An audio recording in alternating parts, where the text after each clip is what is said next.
এখানে বিএনপি জামাত দুই দলের নেতৃবৃন্দ আছেন। আমাকে তো যারা চিনেন ভালো, না চিনলে নতুন করে চিনেন। আমি কিন্তু যত বড়ই নেতা হোক চোখে চোখ রেখে কথা বলি, কারণ একজন আলেমের বৈশিষ্ট্য হলো তিনি সত্য কথা সিংহের মতো গর্জন দিয়ে বলবেন। আপনাদের বক্তব্যে নির্বাচনের কথা বলবেন পরে, খুনিদের খুনের বিচারের দাবি তুলবেন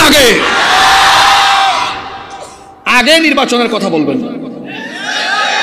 কারণ আমরা আপনাদের খবরও জানি, আমাদের খবরও। আমি আপনাদের কথা বাদ দিয়ে আমার কথা বলি, আমাদের কথা বলি। আমরা আলেমরা নিরাপদে এই দেশে চলাফেরা করতে পারতাম না, আপনারাও ঘর থেকে বেরোতে পারতেন না, আপনারাও লুকাই লুকাই থাকতেন। এগুলা সব মানুষ জানে। যেই ছাত্রদের রক্ত ত্যাগ আর জীবনের বিনিময়ে আজ বের হয়ে মাহফিলে এসেও কথা বলার সুযোগ পেয়েছেন, তাদের প্রতি কৃতজ্ঞতা আদায় করতে শিখেন।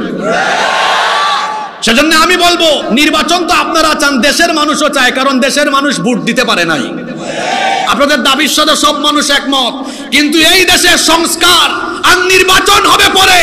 যারা জুলাই আগস্টে আমার হাজার হাজার মা বাবার বুক খালি করে তাদের সন্তানদেরকে ঠান্ডা মাথায় পাখির মতো গুলি করে হত্যা করে যারা চোরের মতো পালিয়ে গিয়েছে, কিংবা যারা এখনো দেশে আছে, প্রত্যেক খুনিকে ধরে দ্রুত ট্রাইব্যুনালে বিচার করে প্রত্যেককে ফাঁসির কাস্টে ঝুলাতে হবে। যদি জনগণের পালস না বুঝেন, আগামী দিনে ভোটের মাঠে আপনারা গোল খাবেন। রাজনীতি করতে হলে জনগণের পালস বুঝে রাজনীতি করতে হবে। আমার বয়স 30, আমার উঠা বসা চলাফেরা সব জেন জি এর সাথে। এই ছাত্ররা তরুণরা যেটা বলে সুদা সাপটা কথা বলে, এরা আপনাদের ভোটার। যদি এদের পালস না বুঝেন, আগামীর বাংলাদেশে রাজনীতি করার অধিকার আপনারা হারিয়ে ফেলবেন। ছাত্ররা যারা আছো এখানে, কথা বলো তো, তোমরা আগে নির্বাচন চাও না খুনের বিচার চাও? রাজনীতি বুঝা শুনে কইরেন, আপনাদেরকে হাসানোর জন্য বলি নাই। আমি রাজনীতি করব, জনগণের পালস বুঝে রাজনীতি করতে হবে। যে নেতা জনসম্পৃক্ত হয়ে জনগণের মনের ভাষা বুঝতে পারে না, এই নেতা কোনোদিন জনগণের নেতা হতে পারে না। এই পৃথিবীতে আমাদেরকে যিনি পাঠালেন, সবাই আকাশ বাতাস প্রকম্পিত করে মহব্বতে জবাব দিয়ে বলেন তো তিনি কে? আমরা এসেছি আল্লাহর কাছ থেকে, ফিরে যাব, চলে যাব আবার কার কাছে? ইন্না লিল্লাহি ওয়া ইন্না ইলাইহি রাজিউন। নিশ্চয়ই আমরা আল্লাহর, ফিরে যাব কার কাছে? পৃথিবী আমার আসল ঠিকানা নয়, মরণ একদিন মুছে দেবে সকল রঙিন পরিচয়। পৃথিবী আমার আসল ঠিকানা নয়। এই যে জীবনের সোনাঝরা দিনগুলো চলে যাচ্ছে, ঝরে যাচ্ছে, কিসের মতো? শীতের পাতার মতো। শীতকালে গাছে পাতা ঝরে কি ঝরে না? এজন্য একজন খুব সুন্দর করে লিখেছেন, জীবনের সোনাঝরা দিনগুলো সব শীতের পাতার মতো ঝরে যায়। জীবনের সোনাঝরা দিনগুলো সব শীতের পাতার মতো ঝরে যায়। শীতের পাতা যেমন ঝরে, জীবনের সোনাঝরা দিনগুলো তেমন ঝরে। সাইফুল্লাহ মনসুর এই গানটা গেয়েছে, খুব সুন্দর সঙ্গীত। জীবন চলে যাচ্ছে আর আমরা কবরের দিকে অগ্রসর হয়ে যাচ্ছি। আমরা একদিন এই পৃথিবী থেকে চলে যাব, কেউ আমরা থাকবো না। পৃথিবী থেকে আমরা একদিন চলে যাব, মহান আল্লাহর সামনে দাঁড়াবো, কিয়ামতের ময়দানে উপস্থিত হব। এ ব্যাপারে কি কোনো সন্দেহ আছে? সেই দিন আল্লাহ তাআলা আমাদের বিচার করবেন।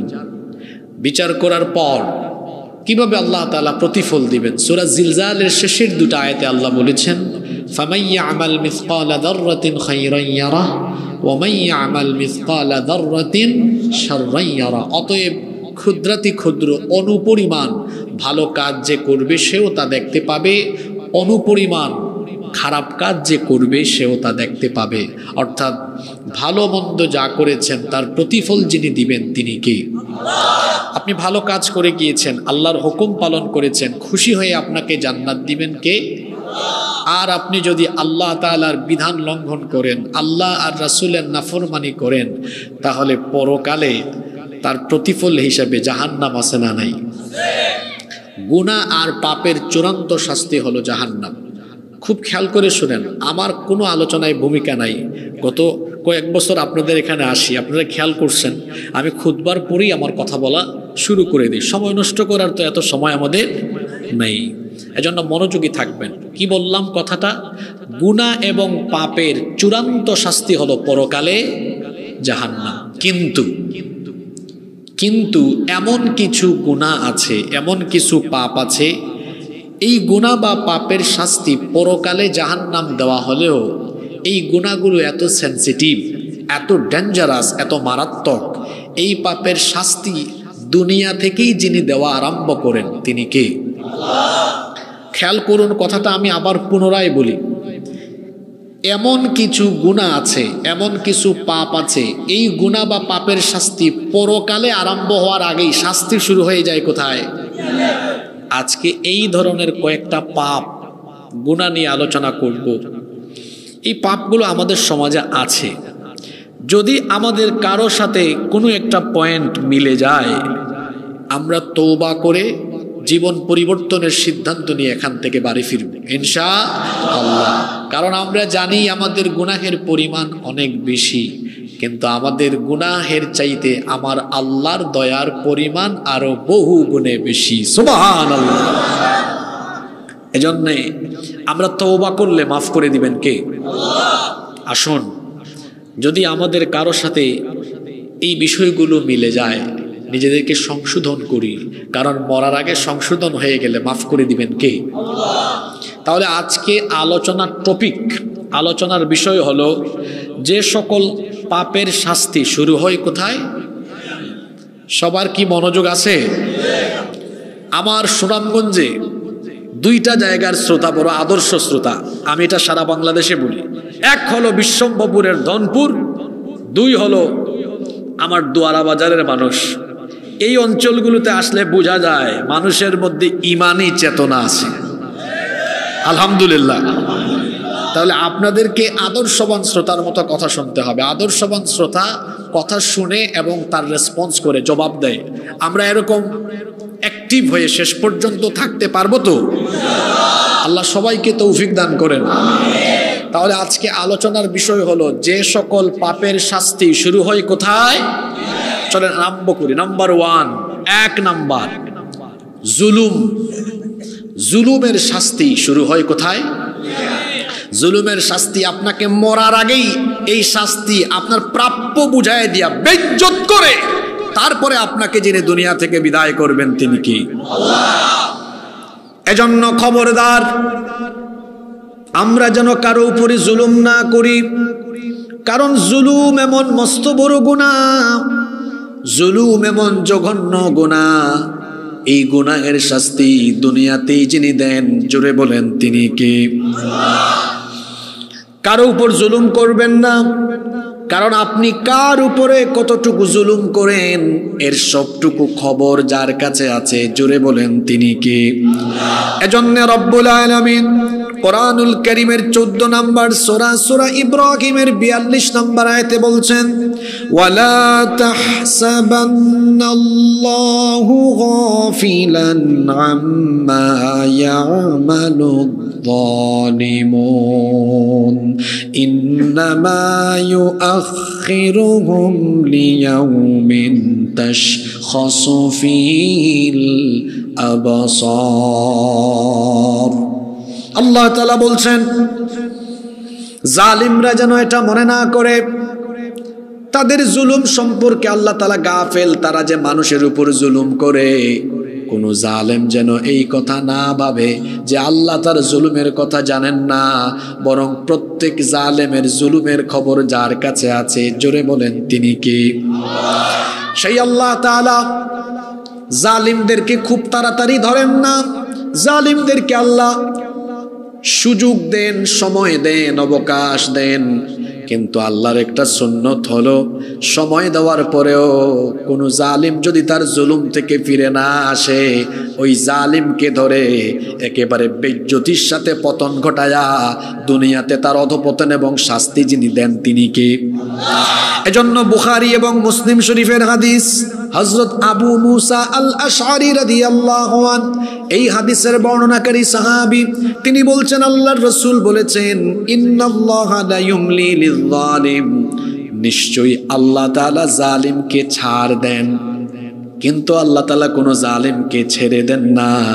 ফাইদা আখাযাহু লাম ইউফলিতহু, যখন তিনি জালিমকে ধরেন তখন ছাড়েন না। আল্লাহ ধরে না, যখন আল্লাহ ধরে তখন ছাড়ে না, একেবারে দেশ থেকে আল্লাহ বিতাড়িত করে ছাড়ে। এটা আল্লাহর সুন্নত, এটা আল্লাহর নিয়ম। এই পৃথিবীতে অতীতের যুগে বিগত হাজার হাজার যুগ হাজার হাজার বছর ধরে এই পৃথিবীতে যারা মানবতার উপর জুলুম করেছে, আল্লাহ তাআলা কোনো জালেমকে ছাড়েন নাই। শুনেন আল্লাহর কথাগুলো শুনেন। আল্লাহ তাআলা কোরআনে কারীমের 22 নম্বর সূরাতুল হজের 45 নম্বর আয়াতে বলছেন, ফাকাআইয়িম মিন ক্বরয়াতিন আহলাকনাহা ওয়া হিয়া যালিমাতুন ফাহিয়া খাওয়িয়াতুন আলা উরুশিহা ওয়া বিইরিম মুআত্তালাতিন ওয়া কসরিম মাশীদ। আল্লাহ তাআলা বলছেন, এমন বহু জনপদ আছে, এমন বহু এলাকা আছে যার অধিবাসীরা ছিল জালিম। তাদের জুলুমের কারণে আমি আল্লাহ তাদেরকে আসমান জমিনের এমন গজব দিয়েছি।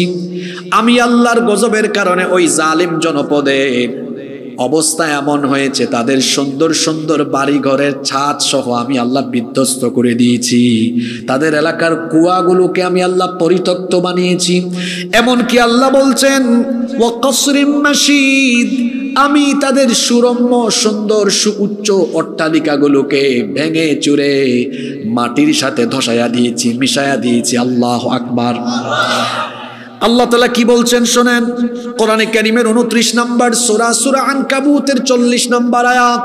আল্লাহ তাআলা বলছেন, ফাকুল্লান আখাযনা বিযামবিহি ফামিনহুম মান أرسلنا عليه حاصبا ومنهم من أخذته الصيحة ومنهم من خسفنا به الأرض ومنهم من أغرقنا وما كان الله ليظلمهم ولكن كانوا أنفسهم يظلمون। আল্লাহ তাআলা বলছেন, অতঃপর প্রত্যেক জালিমকে আমি তাদের জুলুমের কারণে ধরেছি, পাকড়াও করেছি। এই আয়াতে আল্লাহ তাআলা 4টি জালেম সম্প্রদায়ের উপরে গজবের বর্ণনা দিয়েছেন। কথা বুঝে থাকলে বলেন তো, এই আয়াতে আল্লাহ তাআলা কয়টা জালেম সম্প্রদায়ের ধ্বংসের কথা বলেছেন? আস্তে বলবেন না, জোরে বলেন, কয়টা? এগুলো এখনকার যুগের না আগের যুগের? আল্লাহ বলছেন, প্রত্যেক জালেমকে আমি প্রাপ্য পাওনা বুঝাইয়া দিয়েছি, প্রত্যেককে আমি ধরেছি। আল্লাহ তাআলা বলছেন, ফামিনহুম মান আরসালনা আলাইহি হাসিবা, কাউকে কাউকে আমি তাদের জুলুমের কারণে আসমান থেকে পাথর কুচির বৃষ্টি পাঠায়া বংশ শুদ্ধা আমি নির্মূল করে দিয়েছি। ওয়া মিনহুম মান আখাযাতহুস সাইহা, কাউকে কাউকে আসমান থেকে বজ্রনিনাদের মাধ্যমে সব উলে ধ্বংস করে দিয়েছি। 3 নাম্বার, ওয়া মিনহুম মান খাসাফনা বিহিল আরদ, আমার জমিনের উপরে আমার বান্দাদের উপর জুলুম করার কারণে কাউকে কাউকে জমিন উল্টায়া মাটির সাথে মাটির নিচে বংশ শুদ্ধা একেবারে ধসায়া দিয়েছি। 4 নাম্বার, ওয়া মিনহুম মান আগরাকনা, কাউকে কাউকে আমি আল্লাহ তাদের জুলুমের কারণে পানির নিচে আমি ডুবায়া মেরেছি। পানির অপর নাম হলো জীবন, কিন্তু স্বৈরাচারী জালিম শাসক ফেরাউনের জন্য পানির অপর নাম মরণ বানায়া দিয়েছেন কে? একটা আয়াতের ভেতরে আল্লাহ তাআলা অতীতের যুগের 4টি জালিম সম্প্রদায়ের পরিণতি বলেছেন। আল্লাহ বলেছেন কাউকে কাউকে তাদের জুলুমের কারণে আমি আল্লাহ আসমান থেকে পাথর কুচির বৃষ্টি পাঠিয়ে ধ্বংস করেছি। 2 নাম্বার, আরেক জাতিকে আমি আল্লাহ জুলুমের কারণে আমি তাদেরকে বজ্রনিনাদের মাধ্যমে ধ্বংস করেছি। আরেক জাতির কথা আল্লাহ বলছেন জমিন উল্টায়া দিয়া মাটির তলায় ধসায়া দিয়েছি। আরেক জাতির কথা বলছেন তাদের জুলুমের কারণে আমি আল্লাহ তাদেরকে পানিতে ডুবায়া মেরেছি। আল্লাহ বলছেন আমি তাদের উপর জুলুম করি নাই, বরং তারা জুলুমের কারণে এই গজবের সম্মুখীন হয়েছে। এজন্য আল্লাহ তাআলা বলছেন খবরদার কোনো মানুষের উপর জুলুম করো না, কারণ আমি আল্লাহ দুনিয়া সৃষ্টির পর থেকে কোনো কালেই কোনো যুগেই আমি জালিমকে ছাড় দিলেও ছেড়ে দেইনি। আপনারাও দেখেছেন, আপনাদের চোখের সামনে প্রচন্ড প্রতাপশালী দাম্ভিক অহংকারী স্বৈরাচারী জালেমদেরকে আল্লাহ এমন শাস্তি দিয়েছেন, একেবারে বাচ্চা বাচ্চা ছেলেদের কাছে ধরাশায়ী করায়া আল্লাহ বেইজ্জত বানায়া তাদেরকে দেশ থেকে বিদায় করে দিয়েছে। কত অহংকার, কত জুলুম, কেউ আমাদেরকে নামাতে পারবে না। ক্ষমতায় বসাতে পারেন যিনি, ওই চেয়ার থেকে জুতার বাড়ি খাওয়াইয়া দেশ ছাড়া করতে পারেন তিনি। পৃথিবীতে জালিমের জুলুমের পাওনা পেতেই হবে, কারণ জুলুম এমন এক শাস্তি, এটার শাস্তি শুরু হয় কবরে। এই বুঝি আপনাদের মনোযোগ। এই জুলুমের শাস্তি শুরু হয় কোথায়? জোরে বলেন, শুরু হয় কোথায়? বাংলাদেশে জুলুম কম ছিল না বেশি ছিল? জোরে বলেন, কম ছিল না বেশি ছিল? এমনি এমনি গজব আসে নাই। নিরপরাধ সহজ সরল আলেমদেরকে ধরে ধরে জেলখানায় ঢুকিয়ে আলেমদের উপর নির্যাতন করা হয়েছে। জেলখানা তো বানানো হয়েছে চোর ডাকাতদের জন্য, ডেভিলদের জন্য। এখন তো শুরু হয়েছে অপারেশন ডেভিল হান্ট। নামটা সুন্দর হয়েছে, শয়তানের খুঁজে। কিসের খুঁজে? সামনে আসতেছেও রমজান মাস। রমজান মাস যখন আসে আল্লাহ নিজেই শয়তানকে বন্দী করেন। আমার দেশের সরকার ভালোই উদ্যোগ নিয়েছে, রমজানের আগে শয়তানের খুঁজে তারা আসে। এই অপারেশন সফল হোক, আরো আসতে বলেন আমিন। এই অপারেশনের সফলতা আপনারা চান কি চান না?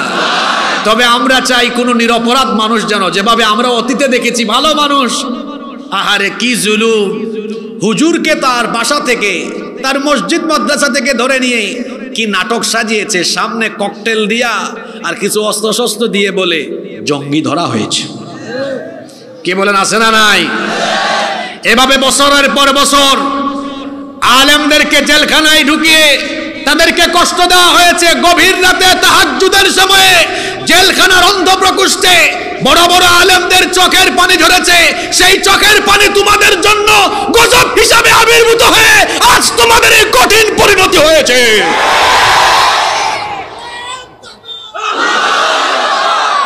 সম্মানিত ভাইয়েরা, কোন জুলুমের কথা আমি বলবো?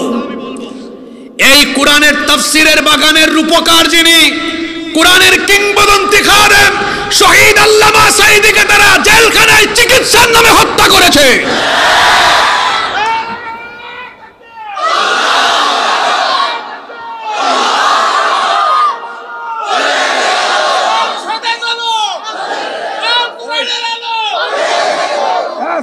বসেন। সম্মানিত ভাইয়েরা, জুলাইয়ে আগস্টে আহারে আমার কত বাবা মায়ের বুক খালি হয়েছে। হাজার হাজার সন্তান জীবন দিয়েছে। এখানে বিএনপি জামাত দুই দলের নেতৃবৃন্দ আছেন। আমাকে তো যারা চিনেন ভালো, না চিনলে নতুন করে চিনেন। আমি কিন্তু যত বড়ই নেতা হোক চোখে চোখ রেখে কথা বলি, কারণ একজন আলেমের বৈশিষ্ট্য হলো তিনি সত্য কথা সিংহের মতো গর্জন দিয়ে বলবেন। আপনাদের বক্তব্যে নির্বাচনের কথা বলবেন পরে, খুনিদের খুনের বিচারের দাবি তুলবেন আগে, আগে নির্বাচনের কথা বলবেন। কারণ আমরা আপনাদের খবরও জানি, আমাদের খবরও। আমি আপনাদের কথা বাদ দিয়ে আমার কথা বলি, আমাদের কথা বলি। আমরা আলেমরা নিরাপদে এই দেশে চলাফেরা করতে পারতাম না, আপনারাও ঘর থেকে বেরোতে পারতেন না, আপনারা লুকাই লুকাই থাকতেন। এগুলা সব মানুষ জানে। যেই ছাত্রদের রক্ত ত্যাগ আর জীবনের বিনিময়ে আজ বের হয়ে মাহফিলে এসেও কথা বলার সুযোগ পেয়েছেন, তাদের প্রতি কৃতজ্ঞতা আদায় করতে শিখেন। সেজন্য আমি বলবো, নির্বাচন তো আপনারা চান, দেশের মানুষও চায়, কারণ দেশের মানুষ ভোট দিতে পারে নাই। আপনাদের দাবির সাথে সব মানুষ একমত, কিন্তু এই দেশের সংস্কার আর নির্বাচন হবে পরে। যারা জুলাই আগস্টে আমার হাজার হাজার মা বাবার বুক খালি করে তাদের সন্তানদেরকে ঠান্ডা মাথায় পাখির মতো গুলি করে হত্যা করে যারা চোরের মতো পালিয়ে গিয়েছে, কিংবা যারা এখনো দেশে আছে, প্রত্যেক খুনিকে ধরে দ্রুত ট্রাইব্যুনালে বিচার করে প্রত্যেককে ফাঁসির কাস্টে ঝুলাতে হবে। তারপরে দেশে নির্বাচন হবে। সোজা কথা। যদি জনগণের পালস না বুঝেন, আগামী দিনে ভোটের মাঠে আপনারা গোল খাবেন। রাজনীতি করতে হলে জনগণের পালস বুঝে রাজনীতি করতে হবে। আমার বয়স 30, আমার উঠা বসা চলাফেরা সব জেন জি এর সাথে। এই ছাত্ররা তরুণরা যেটা বলে সোজা সাপটা কথা বলে, এরা আপনাদের ভোটার। যদি এদের পালস না বুঝেন, আগামীর বাংলাদেশে রাজনীতি করার অধিকার আপনারা হারিয়ে ফেলবেন। কথা সোজা কথা বললাম, আগামীর বাংলাদেশে রাজনীতি করার অধিকারটুকু হারায় ফেলবেন। এদের পালস বুঝতে হবে, এরা কি চায়, এদের মন বুঝতে হবে। আপনি যদি না বুঝেন, তাদের মনের খবর দেয়। ছাত্ররা দাঁড়াও, তাদের মনের খবর আমি বলে দিচ্ছি। ছাত্ররা যারা আছো এখানে, কথা বলো তো, তোমরা আগে নির্বাচন চাও না খুনের বিচার চাও? রাজনীতি বুঝা শুনে কইরেন, আপনাদেরকে হাসানোর জন্য বলি নাই। আমি রাজনীতি করব, জনগণের পালস বুঝে রাজনীতি করতে হবে। যে নেতা জনসম্পৃক্ত হয়ে জনগণের মনের ভাষা বুঝতে পারে না, এই নেতা কোনোদিন জনগণের নেতা হতে পারে না। সে তার রাজনৈতিক দলের কর্মীদের লিডার হতে পারবে, কিন্তু জনগণের নেতা হতে পারবে না। কথা বলছি কয়টা? দুইটা। একটা হলো রাজনৈতিক নেতা, মানে আমার দলের জনশক্তি, আমার দলের কর্মী আমাকে ডাকবে লিডার। এই লিডার এক জিনিস, আর রিক্সা ড্রাইভার থেকে নিয়ে শুরু করে একেবারে গোটা এলাকার সব মানুষের কাছে প্রিয় হতে পারা, এটা আরেক জিনিস। আপনি যদি ভোটের মাঠে আসতে চান, জনগণের খেদমতে নামতে চান, তো জিহুজুর জিলিদার এই পালসের রাজনীতি বাদ দিয়ে আমার জনগণ কি চায় সেটার জনগণের হৃদয়ের ভাষা বুঝে, তার অনুভূতি বুঝে, তারপরে আপনাকে মাঠে রাজনীতি করতে হবে। ঠান্ডা মাথার খুনি, আমি কথাটা কি বলেছি? ঠান্ডা মাথার। আপনারা ভিডিও দেখেন নাই? পাখির মতো গুলি করে মানুষ মেরে ফেললো। এদের বিচার হওয়া দরকার আছে না নাই? জোরে বলেন, দরকার আছে না নাই? হাজার হাজার মানুষ খুন করেছে, এই খুনিদেরকে একবার ফাঁসি দিলে বিচারের হক আদায় হবে। যত হাজার মানুষ খুন করেছে, যদি সুযোগ থাকে আর কি, এর ফাঁসি দিয়ে আবার ফাঁসি, ফাঁসি দিয়ে আবার ফাঁসি, তত হাজার বার ফাঁসি দেওয়া দরকার। তারপরেও আমার মনে হয় বিচারের হক আদায় হবে। মানুষের জীবনের মূল্য আল্লাহর কাছে কম না বেশি? হাদিস শরীফে এসেছে, আল্লাহর নবী বলেছেন, একজন মানুষের জীবনের মূল্য কাবা শরীফের চাইতেও বেশি। সুবহানাল্লাহ মুখ দিয়ে বেরোয় না। আবার আল্লাহ কোরআনে কারিমে বলেছেন, মান কাতালা নাফসান বিগাইরি নাফসিন আও ফাসাদিন ফিল আরদ ফাকান্নামা কাতালান নাস জামিআ। যে ব্যক্তি অন্যায়ভাবে একজন মানুষকে হত্যা করলো, সে যেন তামাম দুনিয়ার মানুষ হত্যা করলো। সুতরাং যে মানুষের জীবনের মূল্য আল্লাহর কাছে কাবা শরীফের চাইতে বেশি, আবার যে মানুষের জীবনের মূল্য এত বেশি, একজন মানুষ হত্যা করা মানে তামাম দুনিয়ার মানুষ হত্যা করা। এরা তো একজন দুইজন নয়, হাজার হাজার নিরপরাধ মানুষকে হত্যা করেছে। এই খুনিদের বিচার দেশের মানুষ থেকে রাখ পর্যন্ত দেশে তারা অন্য কিছু দেখতে চায় না। বিভিন্ন জায়গায় মাহফিলে গেলে অনেক ছেলেরা দেখা করতে আসে, চক্ষু নাই, কলিজাটা ফেটে যায় দেখলে, পা নাই, হাত নাই, আপনি বড় বড় কথা বলেন। এই ছেলেগুলা রক্ত আর জীবন দিয়েছে বলে আজ এই স্বাধীনতা ভোগ করছে। জুলুম এর শাস্তি বড় মারাত্মক, এর ফল আপনাকে পেতে হবে। আপনি ক্ষমতায় থেকে যদি মানুষকে ঘর বাড়িতে থাকতে না দেন, ইতিহাস একদিন তা আপনাকে ফিরায় দিবে। আপনি মানুষকে ঘর বাড়িতে থাকতে না দিলে ইতিহাস তা এমন ভাবে আপনাকে ফিরায় দিবে, আপনিও আপনার বাড়ি ঘর ছেড়ে চোরের মতো পালিয়ে যেতে বাধ্য হবেন। ইতিহাস এমন, যা করবেন ইতিহাস তা আপনাকে ফিরায় দেয়। আপনারা কি আমার কথা কষ্ট পেলেন নাকি? জুলুম, এই শাস্তি, এই অপরাধের শাস্তি দেওয়া শুরু হয় কোথায়? এজন্য আল্লাহ কত সুন্দর করে বলেছেন, এটা হাদিসে কুদসি, আল্লাহ তাআলা বলছেন, ইয়া ইবাদি, হে আমার গোলামেরা শোনো, ইন্নী হারামতুয যুলমা আলা নাফসি, আমি আমার নিজের উপরে জুলুমকে হারাম করে দিয়েছি, ওয়া জাআলতুহু বাইনাকুম মুহাররামান ফালা তাযালামু, আমি তোমাদের উপরও জুলুম করা হারাম করে দিলাম। খবরদার কোনো মানুষের উপর জুলুম করো না, কারণ আমি আল্লাহ মজলুমের পক্ষে, আল্লাহ জালিমের বিরুদ্ধে, মজলুমের পক্ষে। এজন্য আল্লাহর নবী বলেছেন, ইত্তাকু দাওয়াতাল মাজলুম, মাজলুমের বদদুয়া থেকে নিজেকে বাঁচাও, কারণ মজলুম যখন আল্লাহর কাছে দোয়া করে, মজলুমের দোয়া ফিরায় দেওয়া হয় না। ওয়া ইন কানা কাফিরান, যদি মজলুম কাফির হয়, মুসলমান না হয়, কোনো মজলুম যদি কাফির হয়, আল্লাহ তাআলা ওই কাফির মজলুমের সাথে তিনি থাকবেন, কারণ মজলুমের আর আল্লাহর মাঝখানে কোনো পর্দা থাকে না। একজন মুসলমান যদি কাফিরের উপর অত্যাচার করে, জুলুম করে, আল্লাহ তখন মুসলমানের পক্ষে নয়, কার পক্ষে? কারণ আল্লাহ মুসলমান না কাফের এটা দেখেন না, আল্লাহ মজলুমের পক্ষে, জালিমের বিরুদ্ধে থাকেন। তাইলে আমরা কারো উপর জুলুম করব না, রাজি আছেন? এই জুলুমটা পরিবার থেকে আরম্ভ হয়। আপনি বাবা মা, আপনার সন্তানের উপর আপনি জুলুম করলেন, আপনি জালেম হয়ে গেলেন। স্বামী স্ত্রীর উপর জুলুম করবেন না, স্ত্রী স্বামীর উপর জুলুম করবেন না, বড় ভাই হয়ে ছোট ভাই বোনদের উপর জুলুম করবেন না, প্রতিবেশী প্রতিবেশীর উপর জুলুম করবেন না, প্রতিষ্ঠানের কোনো দায়িত্বে থাকলে অধস্তনের উপর জুলুম করবেন না, রাষ্ট্রীয় দায়িত্ব পেলে সেখানেও কোনো প্রকার জুলুম করবেন না, কারণ জুলুম হলো এমন এক জঘন্য গুনাহ, এই গুনাহের শাস্তি যিনি দুনিয়াতেই দেওয়া আরম্ভ করেন তিনি কে? কষ্ট হচ্ছে নাকি আপনাদের? তাইলে এক নম্বর গুনাহ যেটা নিয়ে আলোচনা করলাম, জুলুম, শাস্তি শুরু হয় কোথায়? দুই নম্বর গুনাহ, যে গুনার শাস্তি আল্লাহ দুনিয়াতে দেন, সেটা হলো হুকুকুল ওয়ালিদাইন, পিতা মাতার অবাধ্য হওয়া। যারা আব্বা আম্মার সাথে বেয়াদবি করে, এই অবাধ্য, এই নাফরমান, এই বেয়াদব সন্তানকে দুনিয়াতেই যিনি শাস্তি দিবেন তিনি কে? পিতা মাতার সাথে বেয়াদবি করলে, আব্বা আম্মার সাথে অসদাচরণ করলে আখিরাত তো ধ্বংস হবেই হবে, কারণ পিতামাতা বড় সেনসিটিভ জায়গা। আল্লাহর নবী বলেছেন, হুমা জান্নাতুকা আও হুমা নারুকা, পিতামাতা তোমার জান্নাত অথবা পিতামাতা তোমার জন্য জাহান্নাম। অর্থাৎ পিতামাতাকে রাজি খুশি করলে আপনার উপরে যিনি রাজি খুশি হয়ে যাবেন তিনি কে? আর যখন আল্লাহ খুশি হবেন, আল্লাহ আপনাকে জান্নাত দিবেন। আপনার পিতামাতা হলেন এমন, তাদেরকে যদি আপনি সন্তুষ্ট করতে পারেন, আপনি জান্নাত পেয়ে যাবেন, কারণ পিতামাতার পায়ের তলায় যিনি জান্নাত রেখেছেন তিনি কে?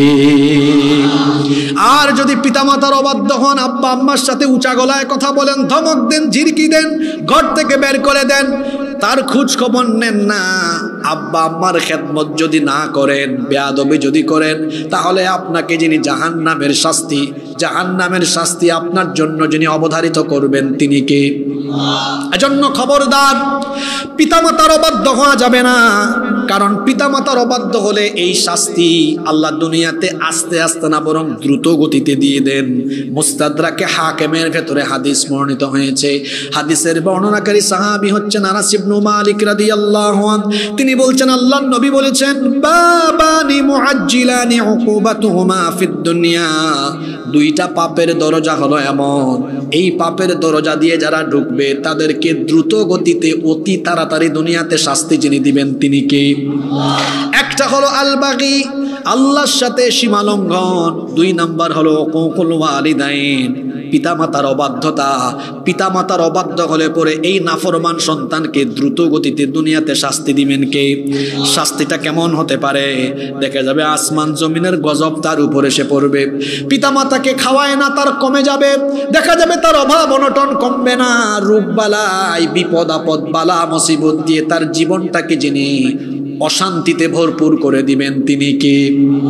খবরদার, এই জন্য আব্বা আম্মার সাথে কোনো ধরনের বেয়াদবি করবেন না।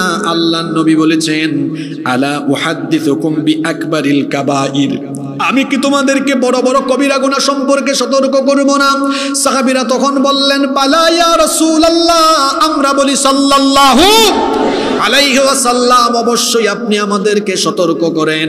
আল্লাহর নবী বললেন, শোনো, সবচাইতে বড় কবিরা গুনাহ হলো আল ইশরাকু বিল্লাহ, আল্লাহর সাথে শিরক করা। আর আল্লাহর সাথে শিরক করার পরে সবচাইতে বড় এবং জঘন্য কবিরা গুনাহ হলো হুকুকুল ওয়ালিদাইন, পিতা মাতার অবাধ্য হওয়া। সুতরাং এখানে আমার যত ভাইয়েরা এবং পর্দার আড়ালে যত মায়েরা বোনেরা আছেন, সবাইকে অনুরোধ করব, খবরদার আব্বা আম্মার সাথে বেয়াদবি করবেন না। আব্বা আম্মার সাথে বেয়াদবি করলে মরার পরে বিনা হিসাবে জাহান্নাম, আর মরার পরে শাস্তি আরম্ভ হবে না, শাস্তি কিন্তু শুরু হয়ে যাবে দুনিয়ায়। আপনার জীবনটাকে যিনি অশান্তি দিয়ে ভরপুর করে দিবেন তিনি কে? মনে রাখবেন, পিতামাতার সন্তুষ্টিতে আল্লাহ সন্তুষ্ট, পিতামাতার অসন্তুষ্টিতে আল্লাহ অসন্তুষ্ট। এজন্য হাদিস শরীফে এসেছে, আল্লাহর নবী বলেছেন, রিদাল্লাহু ফি রিদাল ওয়ালিদাইন ওয়া সাখাতুল্লাহি ফি সাখাতিল ওয়ালিদাইন। আল্লাহর নবী বলেছেন, পিতা মাতার সন্তুষ্টিতে আল্লাহ সন্তুষ্ট, পিতা মাতার অসন্তুষ্টিতে আল্লাহ অসন্তুষ্ট। কোন সন্তানের উপর যদি তার আব্বা আম্মা খুশি থাকেন, এই সন্তানের উপর আমার আল্লাহ খুশি হয়ে যান। এই জন্য দুনিয়ায় যদি আপনি হায়াতে রিজিক চান, জীবনে যদি বরকত চান, শাস্তির বদৌলতে দুনিয়ায় যদি আপনি সুখে শান্তিতে থাকতে চান, আব্বা আম্মার খেদমত করেন।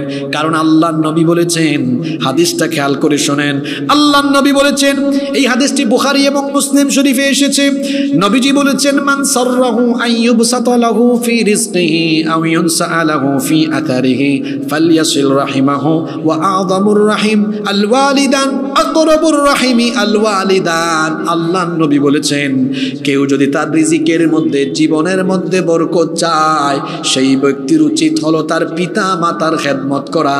কারণ পিতা মাতার খেদমত করলে গোটা জীবনে যিনি বরকত দিয়ে ভরে দিবেন তিনি কে? আমরা দুনিয়ায় বরকত, সুখ, শান্তি চাই কি চাই না? আল্লাহ রসুল বলেছেন, দুনিয়ায় সুখ চাও, শান্তি চাও, সম্মান চাও, রিজিক চাও, সব দিয়ে দিব। তুমি তোমার পিতামাতার পায়ের কাছে পড়ে থাকো, তাদেরকে খুশি করো, আমি আল্লাহ তোমার যা দরকার তোমার পায়ের সামনে ফেলায় দিব। সুবহানাল্লাহ কইতে পারলেন না? খুব খেয়াল করে একটা ঘটনা শুনেন, খেয়াল আছে তো আপনাদের? একবার 3 ভাই পারিবারিক বৈঠকে বসেছে। কয় ভাই? বড় ভাই বলতেছে ছোট 2 ভাইকে, মেজো ভাই, ছোট ভাই, শোনো, আমাদের আব্বা আম্মাকে চলো আমরা 3 ভাই মিলে ভাগ করে খাওয়াই। আমি 10 দিন, তুমি 10 দিন, তুমি 10 দিন, তাহলে 3 দশে 30 দিন, মানে 10 দিন আব্বা আম্মার খাওয়া দাওয়া, দেখাশোনা, ভরণ পোষণ সব আমি করব, 10 দিন তুমি, 10 দিন তুমি। মেজো ভাই বলল, বড় ভাই আমি আপত্তি করলাম, 10 দিন 10 দিন সময় কম হয়, চলেন আমরা হয় 1 মাস করে খাওয়াই, নইলে 4 মাস করে, তাইলে বছরে একবার পড়বে, 4 4 4, অথবা 1 মাস করে। ছোট ভাই শুনে বলল, দেখেন বড় ভাই, মেজো ভাই, আপনার রাগ কইরেন না, আমি তো আপনাদের ছোট, এক কাজ করেন, আব্বা আম্মাকে এভাবে 10 দিন, 1 মাস বা 4 মাস করে ভাগাভাগি না কইরা আপনারা এক কাজ করেন, আব্বা আম্মা দুজনকেই আমার কাছে সারা জীবনের জন্য দিয়ে দেন। আচ্ছা, আপনারা তো সুবহানাল্লাহ কইলেন, কিন্তু ওই 2 ভাই, বড়টা আর মেজোটা, মনে মনে খুব খুশি, আরে আমাদের খরচ বাঁচলো, খাওয়ানো লাগলো না, চিকিৎসা করানো লাগবে না, দেখাশোনা লাগবে না। এখন বড় 2 ভাই কায়দা করে বলে, দেখ তুই আমাদের ছোট, বড় ভাইয়ের কাছে দাবি করছস, আমরা কি এটা ফালাইতে পারি? যা, তুই ছোট ভাই হিসাবে তোর দাবি আমরা পূরণ করলাম, আদর করে তোর দাবি আমরা মেনে নিলাম। এই 3 জনের আলাপ শুনেছেন আরেক চাচা এসে ওই ছোট ছেলেকে বলতেছেন, বাবা তুমি তো বড় ব্যাককল। এখন ছোট ছেলে বলতে চায়, চাচা আপনি আমাকে ব্যাককল বললেন কেন? ব্যাককল বলবো না, তোমার 2 ভাই দায়িত্ব নিতে চাইলো, তুমি তাদেরকে দায়িত্ব না দিয়ে একাই নিয়ে ফেললা, এখন তো তোমার খরচ বাড়লো, তোমার তো বেশি বেশি টাকা খরচ হবে, তুমি ব্যাককল না? তখন ছোট ছেলে বলল, চাচা রাগ কইরেন না, আপনি বাপের সমান মানুষ, আপনিও ব্যাককল, আমার 2 ভাইও ব্যাককল। চাচা বলতেছে, হ্যাঁ তুমি আমাকে ব্যাককল বললা কেন? এই ছোট ছেলে বলতেছে, আমার 2 ভাই ব্যাককল, আপনিও ব্যাককল, এটা এজন্য বলেছি, আমার আব্বা আম্মার জন্য খরচ করলে আমার কমবে না। আমি জানি আমার আব্বা আম্মার পেছনে আমি যদি খরচ করি, তারা যদি দোয়া নাও করে, কিন্তু তাদের মন যদি আমার উপর সন্তুষ্ট থাকে, সম্পদ কি আর কমবে? আমি ভালো করেই জানি গোটা দুনিয়ার সম্পদ আল্লাহ আমার পায়ের তলায় ফেলায় দিবেন। কি বুঝলেন ঘটনা থেকে? বুদ্ধিমান সন্তান কখনো তার পিতামাতাকে ভাগ করে না। আমাদের গ্রামগুলোতে অনেক পরিবার আছে 3 ভাই 4 ভাই ভাগ করে খাওয়ায়। আরে আপনি তো এমন সন্তান হবেন, কিসের ভাগ করবেন? চিরজীবন মা বাবার খেদমত করবেন। আব্বা আম্মার খেদমত করতে পারা সৌভাগ্যের ব্যাপার, কারণ রসুল বলেছেন যার ঘরে আব্বা আম্মা আছে তার ঘরেই তার জন্য জান্নাত আছে। সুবহানাল্লাহ। তা আমার আব্বা আম্মা বেঁচে থাকা মানে সবচেয়ে বড় কথা কি জানেন? আব্বা আম্মা থাকা মানে আমার জন্য দোয়া করার মানুষ এখনো। আরে আপনাদের মাহফিলে আমি যখন আসতেছিলাম, আমার তো বাবা নেই, আমার মাকে ফোন করলাম, আম্মা একটু দোয়া করেন। আমি সুনামগঞ্জে যাচ্ছি, রাস্তায় কুয়াশা, দোয়া করেন। রাস্তায় কুয়াশা আছে, আল্লাহ যেন হেফাজত করেন। এই মাটাও যখন থাকবে না, কার কাছেই দোয়াটা চাইবেন বলেন? মা আর বাবা তো এমন, তাদের হাত তারা তুললে পরে সন্তানের জন্য আব্বা আম্মার দোয়া আল্লাহ ফিরায় দেন নাই। তারা যা বলেন আল্লাহ তাই কবুল করেন। সুবহানাল্লাহ। সুতরাং আমার ভাইয়েরা, যুবক ভাইয়েরা, আব্বা আম্মা আছেন মানে এখনো আপনার মাথার উপরে ছায়া আছে, আপনার জন্য দোয়া করার মানুষ আছে। বাহিরে যাবেন, গভীর রাত পর্যন্ত বাইরে থাকলে দেখবেন কেউ টেনশন করে না, ভাই বোন সব স্বার্থপর, সব ঘুমায় যায়। মা ফোন করে, বাবারে সব তো বাড়িতে ঘুমায়, আমার মনটা ছটফট করে এখনো, তুই কই, তাড়াতাড়ি আয়। রাত 3টার সময় গিয়া দেখা যায় ভাই বোন সব ঘুমায়, কিন্তু মা এটা ঘুমায় না, বাড়ির দরজায় পাহারাদারের মতো তার সন্তানের জন্য দাঁড়ায় দাঁড়ায় ছটফট করে অপেক্ষা করে। আল্লাহু আকবার। এই মাকে খুশি করেন, এই মাকে খুশি করেন। শীতের দিন চলে গেল, কমলা কিনেন, আব্বা আম্মার রুমে গিয়ে লুকায় লুকায় ঢুকেন, গিয়ে বলেন আব্বা ছোটবেলায় আপনি না লুকাই লুকায় আমার কত চকলেট খাওয়াইছেন। আম্মাকে বলেন আম্মা আপনি না ছোটবেলা লুকাই লুকায় আমি সুনামগঞ্জে সিলেটে পড়তাম, আব্বা পয়সা দিতেন মেসে থাকার জন্য, আর তুমি আবার আস্তে করে ডেকে নেয়া। ওই যে মহিলারা আঁচলের মধ্যে টাকা বেঁধে রাখে, কয় ধর 200 টাকা 500 টাকা তুই আলাদা করে খাইস, আমাকে এত আদর করলা তুমি, আমিও আজকে লুকাই লুকায় তোমার জন্য কিছু ফল আনছি, আমি তোমার মুখে তুলে খাওয়াই দিয়ে না কইরো না। মুখে তুলে খাওয়াই দিয়া দেখবেন একটা মুচকি হাসি মারবে, আল্লাহর আরশ আপনার উপর খুশি হয়ে যাবে। সুবহানাল্লাহ। ছোটবেলায় আপনি ভ্যা ভ্যা করে কান্না করতেন, আপনাকে আদর করে ঘুম পাড়াইছে কে? আপনার আব্বা আম্মা। আজকে আপনার এই বাপ অসুস্থ, আপনার মাও অসুস্থ, এই আব্বা আম্মার রুমে কি আপনি যান? বুড়া মানুষ, আহারে বাপটা বুড়া মানুষ, বিছানার থেকে একা একা উঠতে পারে না, আরেকজনের সাহায্য লাগে। রাতের বেলা শুধু আওয়াজ, আহ, কোমরে ব্যথা, মেরুদণ্ডে ব্যথা, হাঁটুতে ব্যথা। আহা, আপনি আপনার বউ নিয়ে ঘুমায় যান, একবারও মনে পড়ে না আমার বাপটা কি ঘুমাইলো কিনা? বাবার রুমে যান, গিয়ে বলেন আব্বা আপনার পাটা টিপে দে, আপনার মাথাটা টিপে দিই। বাবা বলবে বাবারে লাগবে না তুই যা, কিন্তু আপনি জোর করে মাথাটা টিপে দিয়ে একটু কিছুক্ষণ থাকেন, দেখবেন হৃদয় থেকে দোয়া দিবে, এত শান্তি পাবে, আর বলবে আল্লাহ আমার ছেলেটা আমাকে শান্তি দিয়েছে, তুমি দুনিয়া আখিরাতে তারে শান্তি করে দাও। কোনোদিন কি আব্বা আম্মাকে ঘুম পাড়িয়েছেন? কোনোদিন কি আব্বা আম্মাকে মুখে তুলে খাইয়েছেন? মনে রাখবেন, দামি দামি প্রাসাদে আর দামি দামি খাবার খাওয়ালে আব্বা আম্মাকে খুশি করা যায় না, বরং হৃদয়ের আন্তরিকতা দিয়ে তাদের সামনে কিছু পেশ করলে আর তাদের খেদমত করলে তাদের মন পাওয়া যায়, দোয়া পাওয়া যায়। এজন্য আমি আমার যুব সমাজকে বলবো, আমার কলিজার টুকরা ভাইয়েরা, আমি অনুরোধ করে যাব আপনাদেরকে, খবরদার আব্বা আম্মার সাথে বেয়াদবি করবেন না, নইলে আপনার পরিণতি খুব ভয়াবহ হবে। মনে রাখবেন, যারা দুনিয়াতে আব্বা আম্মাকে, অনেকে আছে খাওয়ায় না, 3 দিন আগে বিয়ে করেছে, 3 দিন আগের বিয়ে করা বউয়ের কথা শুনে আব্বা আম্মার মুখে মুখে কথা বলে, বেয়াদব ছেলে, 3 দিন আগের বউয়ের কথা শুনে তুমি তোমার আব্বা আম্মার সাথে বেয়াদবি করে কেমনে? তুমি নাফরমান সন্তান। বউ থাকবে বউয়ের জায়গায়, মা হলো মায়ের জায়গায়, বাপ হলো বাপের জায়গায়। গত সপ্তাহে বিয়ে কইরা আজকে বউর কথায় উঠো আর বসো। বউকে ভালোবাসেন, বউকে মহব্বত করবেন, আমি নিষেধ করছি না, বউ বউয়ের জায়গায়, আব্বা আম্মা আব্বা আম্মার জায়গায়। অনেক ছেলেরা আছে আমাদেরকে বলে হুজুর আমার মা বাপ আমার বউর উপর জুলুম করে, আমি কি করব? তুমি কি করবা? মানে তোমার মা বাবার খেদমত করবা। এক সাহাবী এসে বলেছেন, ওগো আল্লাহর নবী, আমার আব্বা আম্মা কাফের, আমি কি করব? রাসূল বলেছেন, বাড়ি যাও, তোমার মা বাপ কাফির হলেও খেদমত করো। সুবহানাল্লাহ। কাফির হলেও খেদমত করতে হবে। আরেক সাহাবী এসে বললেন, আমাকে যুদ্ধের পারমিশন দেন। রাসূল বললেন, তোমার কি আব্বা আম্মা আছে নাকি? হ্যাঁ আছে। বাড়ি যাও, যুদ্ধ করা লাগবে না, তুমি যুদ্ধ করে জান্নাতে যাওয়া লাগবে না, শহীদ হয়ে জান্নাতে যাওয়া লাগবে না, তোমার মার পায়ের তলে আল্লাহ তোমার জান্নাত রেখে দিয়েছেন। সুবহানাল্লাহ। এই আব্বা আম্মাকে চিনলেন না, খবরদার। আব্বা আম্মার বদদুয়া পেয়েছেন তো আপনার জীবন শেষ, এই জীবন কাজে লাগবে না, এই জীবন নষ্ট, ধ্বংস হবে, ক্ষতিগ্রস্ত হবে, এই ব্যক্তির জীবনেও উন্নতি সাধন করতে পারবে না। আমার নিজের চোখের দেখা এমন বহু মানুষের অধপতন আল্লাহ দেখাইছেন, যারা আব্বা আম্মার সাথে বেয়াদবি করেছে, ভিক্ষা করে ভাত খায়। আমাকে আল্লাহ দেখাইছেন, আমি নিজের চোখে দেখেছি। ভিক্ষা করে ভাত খাইতে হয়, হাত পাতে ভাত খাইতে হয়। যারা আব্বা আম্মাকে খাওয়ায়, আল্লাহ কমায় না, আল্লাহ এদের সম্পদ বাড়ায় দেয়। সুবহানাল্লাহ। এই জন্য আব্বা আম্মার খেদমত করতে হবে। 2 নাম্বার পাপ বললাম, পিতামাতার সাথে বেয়াদবি করলে এই শাস্তির আরম্ভ হয় কোথায়?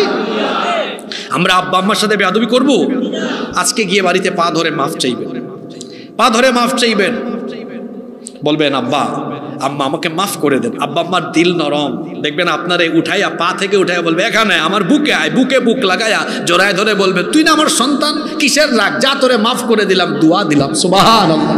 এখনো সময় আছে, আব্বা আম্মার কাছে দোয়া চান। আমি আমার নিজের কথা বলি, আমার তো বাবা নেই, আমার মার কাছে প্রতিদিন যতবার কথা হয় ততবার দোয়া চাই। মাঝে মাঝে আম্মা বলে, এতবার দোয়া চাওয়া লাগে? আমি বললাম, চাইবো না কেন? কারণ তুমি তো যতবার দোয়া করবে আল্লাহ ততবার শুনবেন। সুবহানাল্লাহ। আমি নিজেও আমার মা থেকে অনেক সময় পানি পড়ানি, আম্মা বলে, তুমি আমার কাছ থেকে পানি পড়া নাও কেন? তুমি তো নিজেই সূরা পড়ো, ফু দিয়ে পানি পান করো। আমি বলি, আম্মা আপনি আমার মা, আপনি যখন পানিতে ফু দিবেন এটা আমার জন্য বরকতময় হবে। সুবহানাল্লাহ।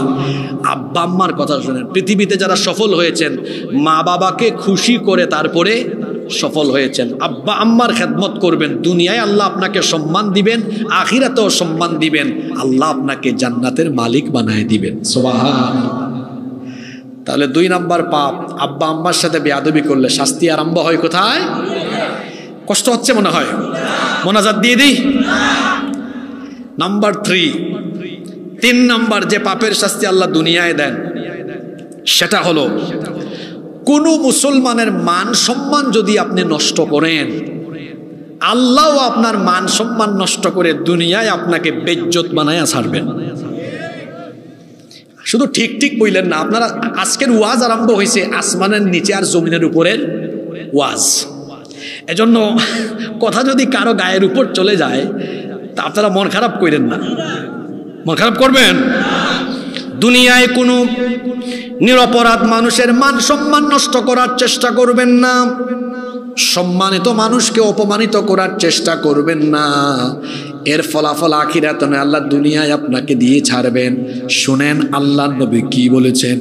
আন ইবনে উমর রাদিয়াল্লাহু আনহুমা, হযরতে আব্দুল্লাহ ইবনে উমর রাদিয়াল্লাহু আনহুমা থেকে হাদিস বর্ণিত হয়েছে, তিনি বলেছেন, সাইদা রাসূলুল্লাহ সাল্লাল্লাহু আলাইহি ওয়াসাল্লাম আল মিম্বার ফানাদা বিসাউতির রাফি'। আল্লাহর রাসূল মিম্বরে আরোহণ করলেন, তারপরে গলার আওয়াজকে বড় করে তিনি বক্তব্য দিলেন, ভাষণ দিলেন। আল্লাহর নবী বললেন, ইয়া মা'শারা মান ক্বাদ আসলামা বিলিসানিহি, হে ওই সকল ব্যক্তিরা যারা মুখ দিয়ে ঈমানের ঘোষণা দিয়েছো, ওয়ালাম ইউফদিল ঈমানু ইলা কলবি, কিন্তু যাদের অন্তরে ঈমান এখনো বদ্ধমূল হয় নাই, তোমরা শোনো, লা তুযুল মুসলিমিন, কোন মুসলমানকে কষ্ট দিও না, ওয়ালা তুআইরুহুম, কাউকে লজ্জা শরম দিও না, ওয়ালা তাত্তাবিউ আওরাতিহিম, কারো গোপন বিষয়গুলো তালাশ করতে যেও না। আমার সমাজে দেখবেন অনেক মানুষ আছে ছিদ্রান্বেষণ করে, শুধু মানুষের দোষ ত্রুটি খুঁজে বেড়ায়। এমন মানুষ বলেন তো সমাজে আছে না নাই? অমুক কি করলো, তমুক কি করলো, হায় রে হায়। মসজিদের কমিটিতে যারা থাকে, মুতাওয়াল্লি, সভাপতি, সেক্রেটারি, এদের জন্য মসজিদের দায়িত্বই পাইছে হুজুরের কোন জায়গায় একটু খুঁত হয়, একটু ভুল হয়, খালি ভুল ধরে আছে না নাই? অনেকে আছে অমুক কি করলো তমুক কি করলো তা বলে বেড়ায়, আর প্রকাশ্যে জনসম্মুখে মানুষকে অপমান করার জন্য চেষ্টা করে। আল্লাহর নবী বলেছেন ফাইন্নাহু মান তাত্তাবা আওরাতা আখিহিল মুসলিম তাত্তাবা আল্লাহু আওরাতাহ। আল্লাহর নবী বলেছেন যদি কোনো ব্যক্তি, যে ব্যক্তি তার মুসলমান ভাইয়ের দোষ ত্রুটি বলে বেড়ায়, বেইজ্জত করার জন্য তার দোষ ত্রুটি বলে বেড়ায়, আল্লাহও তার দোষ ত্রুটি প্রকাশ করে দিবেন। আর আল্লাহ যদি কোনো ব্যক্তির গোপন বিষয় প্রকাশ করে দেন, ওই ব্যক্তি উটের হাওদের মধ্যে লুকালেও তাকে বেইজ্জত করে ছাড়বেন কে?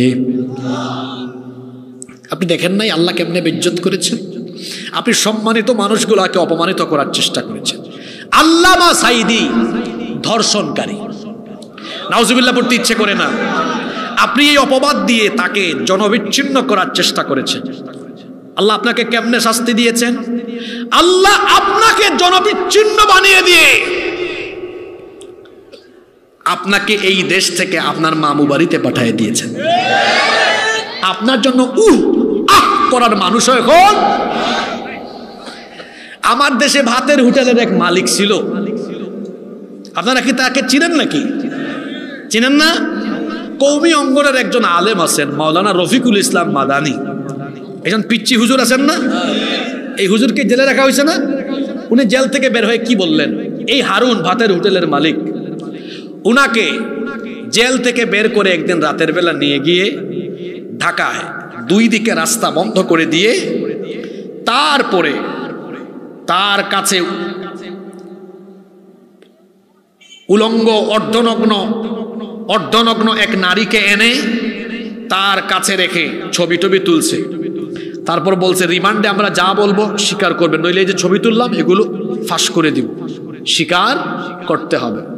তো উনি নিজেই বলতেছেন, নিজেই লিখছেন, আমাকে না হারুন সাহেব নিয়ে ভাত, উনি আবার সব জায়গায় আগে ভাত খায়। কি খায়? আমাকে না উনি নিয়ে ভাত খেলেন, আপনার যে এখানে নিয়ে আসছেন উনি জানেন? কই এই নাটকের স্ক্রিপ্ট তো উনি লিখছে, উনি জানবে না কেন?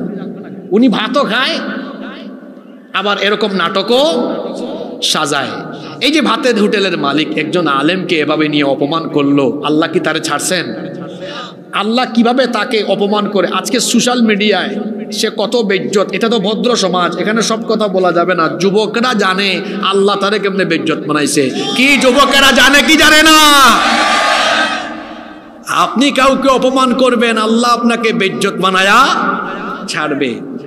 ক্ষমতায় থাকলে হুঁশ থাকে না।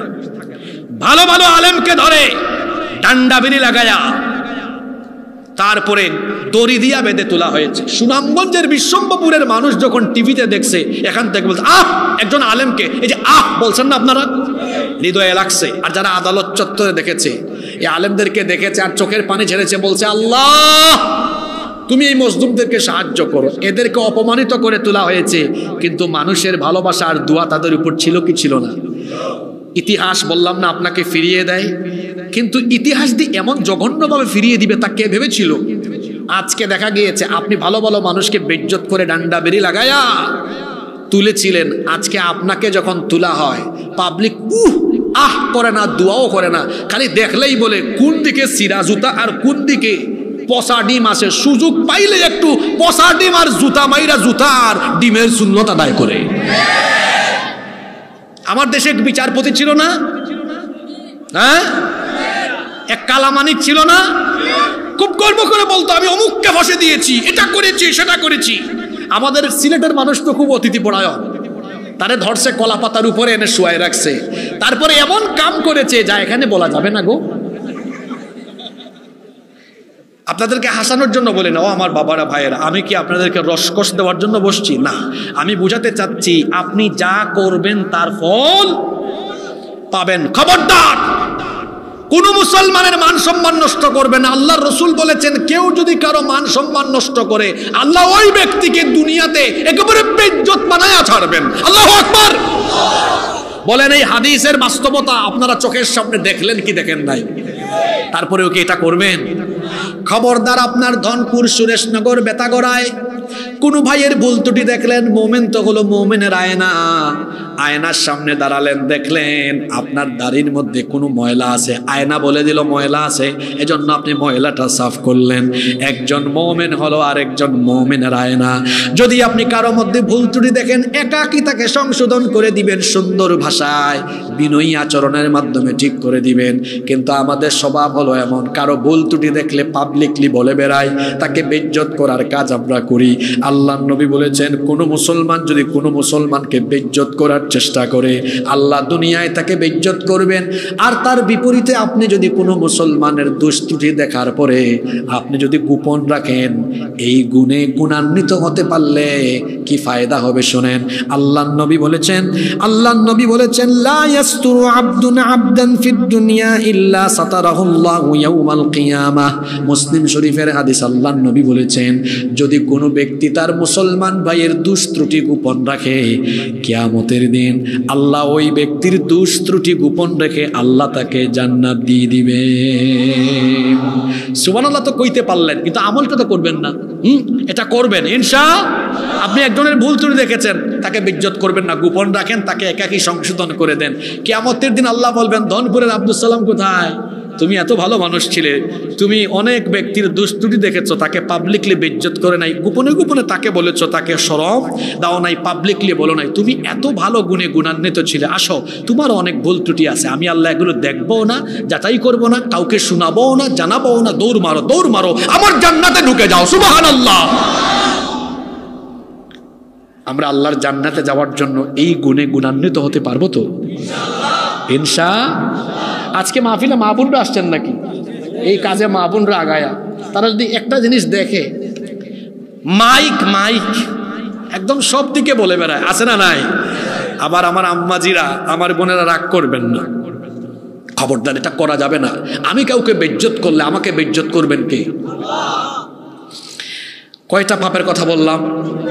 জুলুম, আব্বা আম্মার সাথে বেয়াদবি, 3 কোনো মুসলমানের মান সম্মান নষ্ট করা। আপনাদের কষ্ট হয়ে যাচ্ছে নাকি? আরো 2টা পাপের কথা বলি। নাম্বার 4 নাম্বার জিনা ব্যভিচার। কেউ যদি জিনা ব্যভিচার করে, জিনা ব্যভিচারের চূড়ান্ত শাস্তি পরকালে জাহান্নাম। কিন্তু এই জিনা ব্যভিচারের শাস্তি দুনিয়া থেকেই যিনি দেন, তিনি কে? আজ আমার এই যে হাজার হাজার যুবক ভাইরা এখানে এসেছে, আমার এই যুবক ভাইদের চরিত্র নষ্ট করার জন্য, তাদের পবিত্র জীবনকে অপবিত্র করবার জন্য আগ্রাসী এক মহল, তারা অপসংস্কৃতি ছড়িয়ে দিয়ে আমার ভাইদেরকে নষ্ট করতে চায়।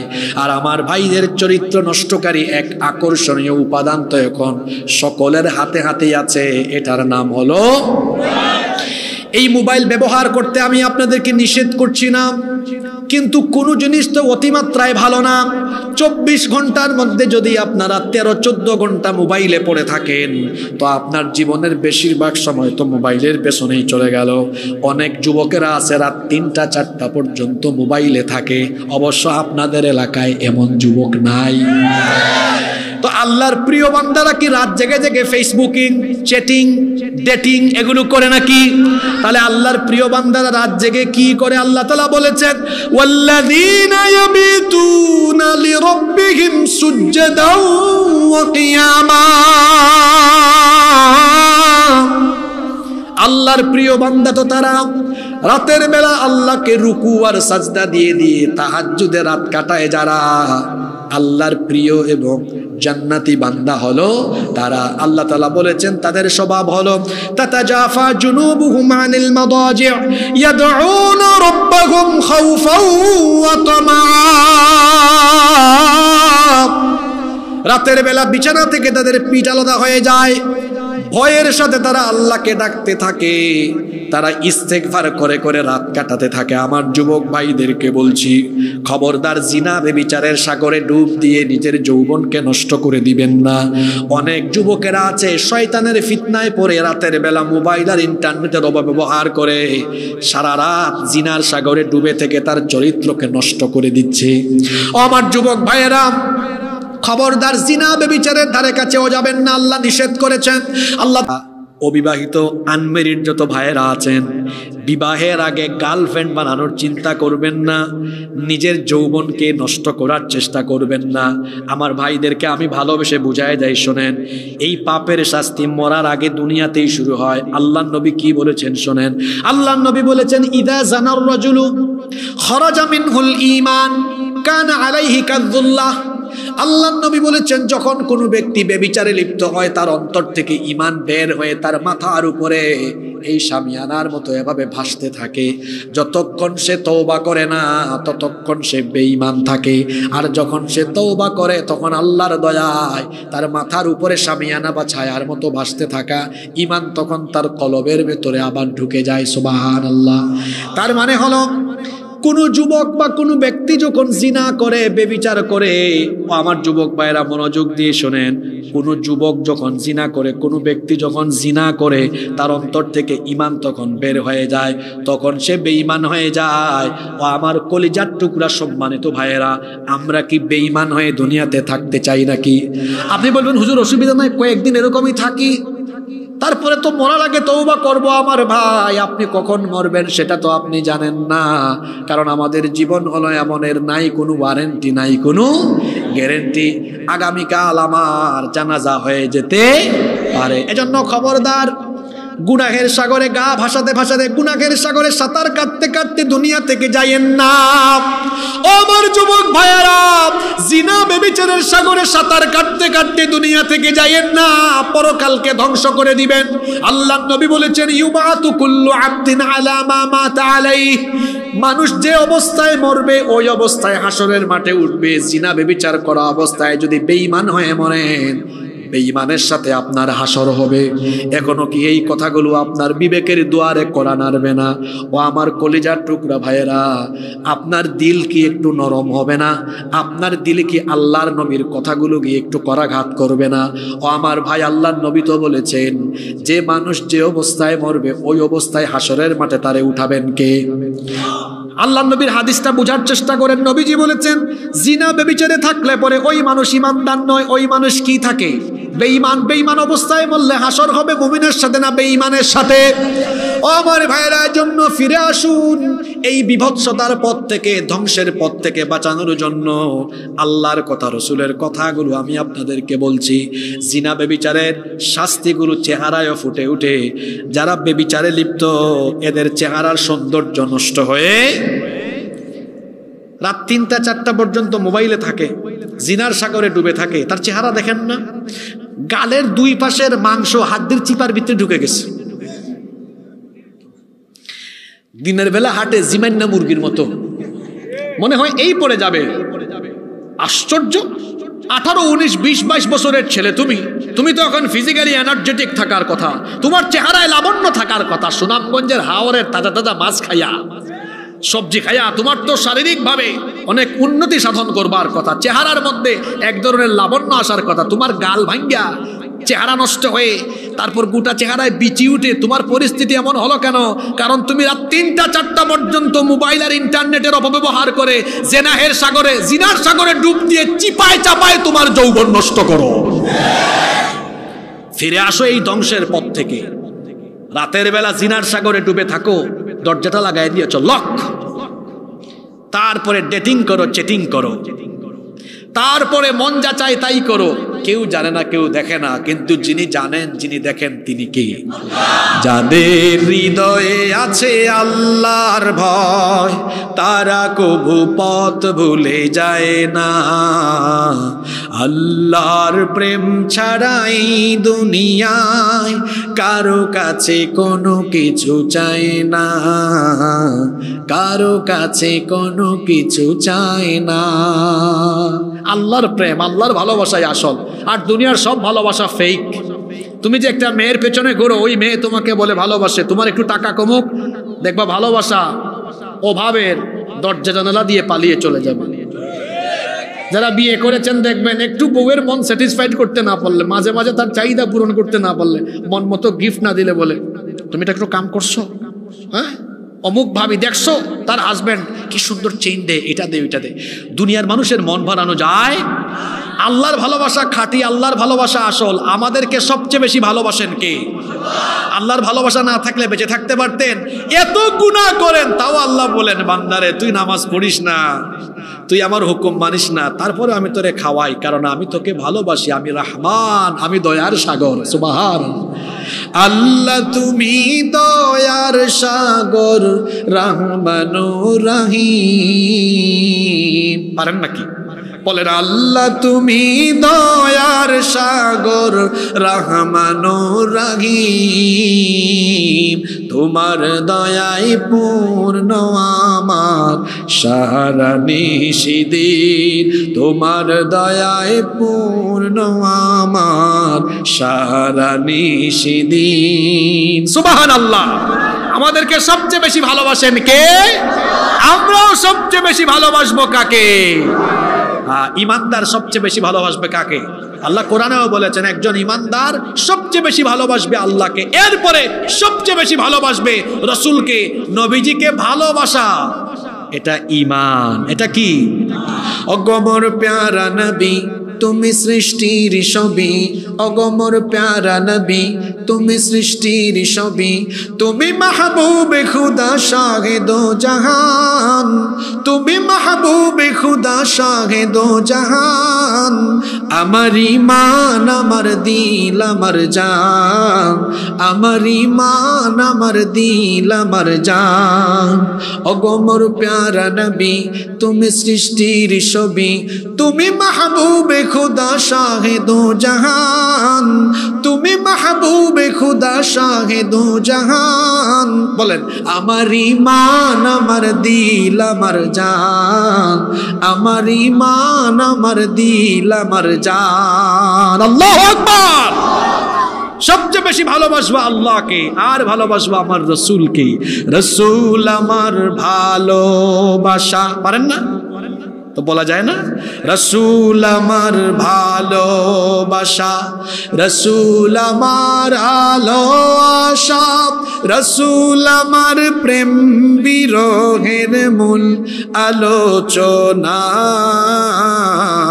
রসুল আমার কাজে কর্মে অনুপ্রেরণা।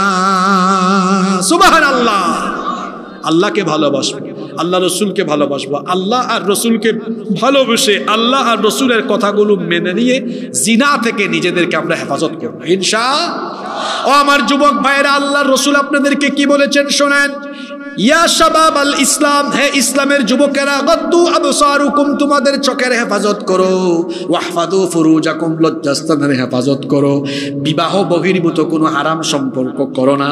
আমরা বললাম এটা করলে কি হবে? নিজেরা যদি চরিত্রবান হতে পারি ফায়দা কি হবে? আল্লাহর নবী বললেন এমন ফায়দা হবে, শোনো, কাল কিয়ামতের কঠিন দিনে আমি রসুল তোমার জন্য জান্নাতের জিম্মাদার হয়ে যাব। তাহলে 4 নাম্বার গুনাহ জিনা, এটার শাস্তি শুরু হয় কোথায়? শুরু হয়ে গেছে। দেখেন চেহারায় লাবণ্য নাই, দেখেন তার গাল ভেঙে গেছে, এনার্জি নাই, বিয়ের আগেই তার এনার্জি নাই, তোমার বউ থাকবে কিনা সন্দেহ আছে। তারপরে দেখা যায় মাইগ্রেনের সমস্যা, বিভিন্ন রকমের শারীরিক রোগবালাই তাকে আসর করে বসে। খবরদার, জিনার শাস্তি বড় মারাত্মক, দুনিয়াতেই শুরু হবে। আল্লাহ আমাদের সবাইকে হেফাজত করেন। কষ্ট হয়ে যাচ্ছে। আমি তো প্রতি বছর আবেগ ঘন মোনাজাত দিয়ে তারপরে উঠি। আপনারা কি মোনাজাত না করে উঠে যাবেন নাকি? আমরা প্রতি বছর একটা আবেগ ঘন মোনাজাত দিই না? তো এই মোনাজাত ছাড়া কি চলে যাবেন নাকি? তা আমি আর বড়জোর হয়তো কয়েক মিনিট, 5-7 মিনিট কথা বলবো, তারপর আপনাদের সবাইকে নিয়ে মোনাজাত করে উঠবো ইনশাআল্লাহ। কেউ উঠবেন না, কারণ গত বছর মাহফিলে ছিলেন এমন অনেক মানুষ এই বছর মাহফিলে নাই। গত বছর মাহফিলের আগে আবু সাইদ ভাইয়ের আব্বা মারা গেলেন, আমাকে খুব মহব্বত করতেন, চলে গেলেন আল্লাহর বান্দা। এর আগের বছর ছিলেন, কথাবার্তা হতো। গত বছর অনেক মুরব্বীরা ছিলেন, এবছর হয়তো নাই। আর আমাকে তো আপনারা আপনাদের ছেলের মতো বানাই ফেলছেন। এই এলাকার মুরব্বীরা আমাকে খুব মহব্বত করেন, যুবকরা আমাকে খুব ভালোবাসেন। আরে গত বছর আমি অনেককে নিয়ে দোয়া করেছি, আজকে এরা হয়তো অনেকে নাই, আগামী বছরও অনেকে না থাকতে পারেন। জীবনের শেষ মোনাজাত এটা হতে, এজন্য আমরা মোনাজাত করে একসাথে বাড়ি যাবো ইনশাআল্লাহ। আপনাদের বাড়ি বেশি দূরে না আমার বাড়ি বেশি দূরে? তা আপনারা আগে উঠবেন না আমি আগে উঠবো? তো সুন্নত ঠিক রাখেন আপনারা। 5 নাম্বার, এটা বলে আমরা শেষ করব। আরেকটা পাপ যেটার শাস্তি আরম্ভ হবে দুনিয়ায়, সেটা হলো অন্যায় পথে, অবৈধ পথে, হারাম পথে কেউ যদি উপার্জন করে হারাম খায়, এই হারাম খুরের শাস্তি দুনিয়াতে তাকে যিনি দিবেন তিনি কে? অনেক মানুষ আছে অবৈধ পথে টাকা কামায়, আছে না? সুদ খায়, সুদখুর আপনাদের এলাকায় নাই? এরা সব আল্লাহর কুতুব, বড় বড় ওলি। এখানে সুদ আছে নাকি?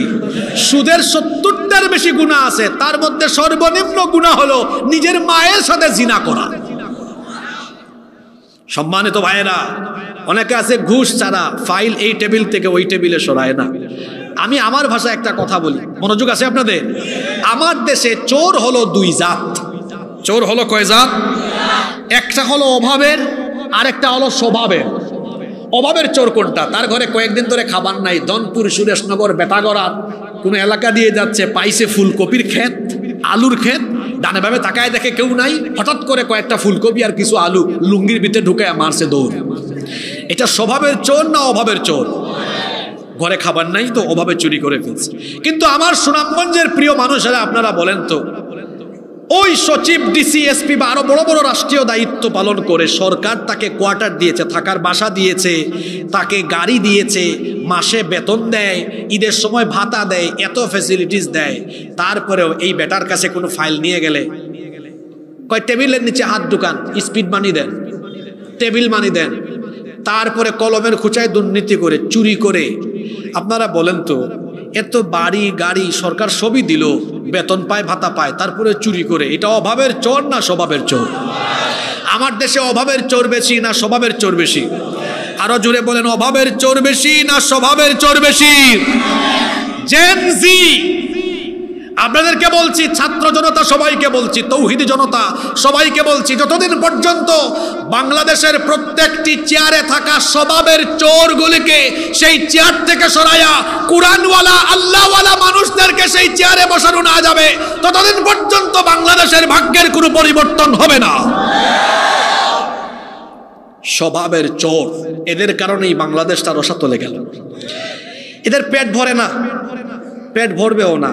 সুনামগঞ্জে বাড়ি আছে, ঢাকায় বাড়ি আছে, আমেরিকায় বাড়ি আছে, চোরের চোর, তারপরেও চুরি করে, তার পেট ভরবে না, একদিন ভরবে। আল্লাহকুমুত তাকাসুর হাত্তা যুরতুমুল মাকাবির, ওই কবরে গেলে ভরবে। আল্লাহর নবী বলেছেন, ওয়ালাই ইয়ামলা আফাহু ইল্লা তুরাব, এই দুনিয়া লোভী লোকদের পেট 3.5 হাত কবরের মাটি ছাড়া আর কোনো কিছু দিয়ে ভরবে। চোরের দল দেখেন নাই? এত কিছু চুরি করে, যে সম্পদ আছে তার 14 গোষ্ঠী খাইতে পারবে, তাও চুরি করে। কারণ এটা তো অভাবের চোর না, এটা কিসের চোর? জোরে বলেন, কিরকম চোর? হ্যাঁ, এই যে চুরি করে হারাম পথে, অবৈধ পথে কামাবেন, মরার পরে তো শাস্তি আছে, দুনিয়ায় শুরু হবে, এটা ভোগ করতে পারবেন না। দেখেন নাই যারা চুরি চামারি করে, দুর্নীতি করে, চেটে পুটে মানুষের উপর নির্যাতন করে সম্পদের পাহাড় করেছে, এই সম্পদ ভোগ করতে পারে নাই, সব ফেলে চোরের মতো পালিয়ে গিয়েছে। চোখের সামনে দেখেও কি আপনি ঠিক হবেন না? মনে রাখবেন, হারামে নাই কোনো, যদি বলেন হারামে নাই কোনো আরাম। আরাম পাবেন না, হারাম পয়সা কামাবেন। দেখবেন যে যত বড় হারামখোর তার তত বড় রোগ। কি আমি ঠিক বলছি কিনা? এক লোক 30 বছর রিক্সা চালায়, পেডেল মারে, একটু 1 প্লেট ভাত দিয়ে দেখেন, 2 মিনিটে ভাতও শেষ, আলু ভর্তাও শেষ, ডালও, কি রুচি। আপনাকে হাসানোর জন্য বলি না, ওই লোকটা তো পেডেল মেরে গাম জড়াইয়া হালাল পয়সা কামায়, আল্লাহ তার শরীরে রোগ দেন নাই। আরেক বেটা এসির নিচে বৈশা শুধু হারাম পয়সা গুনে 1 প্লেট খাবার দিলে এটা সমস্যা, ওইটা সমস্যা, এই ইনসুলিন আনো, এইটা আনো, এইটা আনো, তার রোগ আর রোগ। খাবার দিলে খাইতে পারে না, কই রুচি নাই, স্বাদ পাই না। তুই স্বাদ পাবি কেমনে বল? কারণ তুই তো হাজার হাজার মানুষের মুখের স্বাদ কেড়ে নিয়েছিস। তোর মতো হারামখোরের মুখের স্বাদ আল্লাহ কেড়ে নেবেন। তুই আইসিইউতে গড়াগড়ি করে ছটফট করে দুনিয়া থেকে যাবি।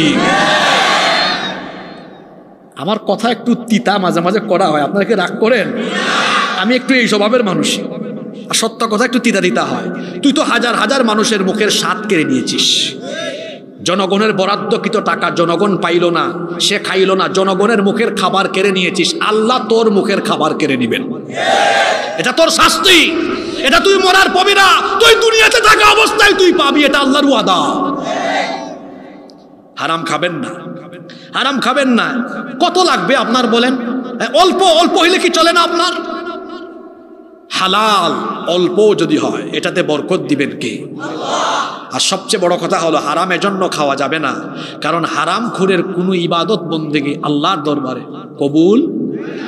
কিচ্ছা একটা মনে পড়ছে, এটা বলে শেষ করব। বলবো, এক হারাম খুর খালি হারাম পথে টাকা কামায়। আমার দেশে এমন বহু মানুষ আছে, এরা হারাম পথে চলে, হারাম উপার্জন করে, আবার নামাজ রোজাও ঠিক আছে। নারায়ণগঞ্জে কুতুব আছে, অত এখন চলে গিয়েছে, সারা সবসময় বলতো খেলা হবে, খেলার সময় সে আসে না। ও বলল আমি 70 রাকাত তাহাজ্জুদ করি। আমি কি তাহাজ্জুদ কম পড়ি নাকি? জানি না সত্য কি মিথ্যা। তো তাহাজ্জুদ যদি পড়েও তার কথা হয়ে যায়, অত রাতের বেলা তাহাজ্জুদ পড়ে, আবার দেখা যায় দুনিয়ার সব অপকর্ম। আমার দেশে আরেক রাবেয়া বসরি ছিলেন না, পার্লামেন্টে বলেছেন আমি সকালবেলা ঘুম থেকে উঠে জায়নামাজ খুঁজি। উনি জায়নামাজও খুঁজেন, আবার সারাদিন নিরপরাধ আলেম খুঁজেন এদেরকে জেলের ভেতরে ঢুকায় দেওয়ার জন্য। সম্মানিত ভাইয়েরা, এক হারাম খুর হারাম পথে পয়সা কামায়। একবার তার মনে বড় সাধ জাগলো, এত টাকা হয়েছে, যাই না একটু হজ করে আসি। তারপরে এহরামের সাদা কাপড় গায়ে দিয়ে জিদ্দা বিমানবন্দরে নেমে, আরে বাপ রে বাপ, কি গেট আপ সেট আপ, শুরু করছে তালবিয়া, লব্বাইক আল্লাহুম্মা লব্বাইক লব্বাইক লা শারীকা লাকা লব্বাইক ইন্নাল হামদা ওয়ান নি'মাতা লাকা ওয়াল মুলক লা শারীকা লাক লব্বাইক আল্লাহুম্মা লব্বাইক। হারামখোর বলে কি লব্বাইক আল্লাহুম্মা লব্বাইক, আল্লাহ আমি হাজির, আল্লাহ আমি উপস্থিত। আল্লাহ বলেন, কিরে চিটার, তুই যে ইহরামের সাদা কাপড় গায়ে দিলে ওইটাও হারাম টাকায়, যে ভিসা টিকিট করিয়ে আসলে ওইটাও হারাম টাকার, মক্কা মদিনায় 30-40 দিন থাকবি, হারাম পয়সায় হোটেল বুক দেওয়া, হারাম খায়া খায়া তোর শরীরের গুস্ত হাড্ডি মাংস রক্ত সব হারাম হয়ে গিয়েছে। এই হারাম শরীর নিয়ে আমি আল্লাহর পবিত্র জায়গায় এসে, পবিত্র ঘরে এসে আমি আল্লাহর পবিত্র নাম নেস, তোর মতো হারাম খুরের উপস্থিতি আমি আল্লাহ গ্রহণ করলাম না। হারাম খুরের কোনো ইবাদত কবুল হয় না, কোনো দোয়া কবুল হয় না, কারণ ইবাদত কবুলের পূর্ব শর্ত হলো হালাল খাওয়া। কি খাওয়া? মহিলা প্যান্ডেলে যত মা বোনেরা আছেন, আমি অনুরোধ করব আপনি আপনার স্বামীকে আপনি বুঝাবেন, দেখো অল্প উপার্জন করো কিন্তু হারাম খাইও না, আমাকে আর আমার বাচ্চাকে হারাম খাওয়াইও না, আমরা হালাল পথে চলবো, অল্প হোক আমরা কষ্ট করে চলবো, কিন্তু আমাদেরকে বরকত দিবেন কে? আল্লাহর নবী কি বলেছেন শুনেন, এই হাদিসটা বলি আমরা মোনাজাত করব। আল্লাহর নবী কত সুন্দর করে আমাদেরকে সতর্ক করে দিলেন। আল্লাহর নবী বললেন, ইন্না হাদাল মালা খাদিরাতুন হুলওয়া। আল্লাহর নবী বলেছেন, নিশ্চয়ই দুনিয়ার সম্পদ হলো সুবিষ্ট, চাকচিক্যময়, আকর্ষণীয়। ফামান আখাযাহু বিহাক্কিহি ওয়া ওয়াদাহু ফি হাক্কিহি ফানি'মাল মাউনাতু হুয়া। যে ব্যক্তি বৈধ পথে তা আয় করে তারপরে বৈধ পথে ব্যয় করবে, অল্প হলেও সেটাতে নিয়ামত দিবেন কে? এরপরে আল্লাহর নবী বলেছেন, ওয়ামান আখাযাহু বিগাইরি হাক্কিহি কানা কাল্লাযী ইয়াকুলু ওয়া লা ইয়াশবা। কিন্তু কোনো ব্যক্তি যদি অবৈধ পথে হারাম পথে উপার্জন করে, সেই ব্যক্তির উপমা হলো ওই ব্যক্তির মতো যে ব্যক্তি খাবার খায় কিন্তু তার পেট ভরে না। উপমাটা খেয়াল করেছেন? যারা হারামখোর এদের উপমা হলো যারা খাবার খায় কিন্তু পেট। হারামখোরের উপমা হলো এমন, সে হারাম খাইতে খাইতে কখনো ক্ষান্ত হয় না। খবরদার, হারাম খাইলে এই শাস্তি পেতে হবে কোথায়? একটু আগে না বললাম, যে যত বড় হারামখোর তার তত বড় রোগ। মাউন্টেনে যাবে গিয়ে তার সম্পদ শেষ হবে, ও দুনিয়াতে শান্তি পাবে না, সুখ পাবে না, বরং হালাল পথে উপার্জন করে হালাল খাইলে এদেরকে সুখ শান্তি দুনিয়ায় নিয়ামত দেন কে?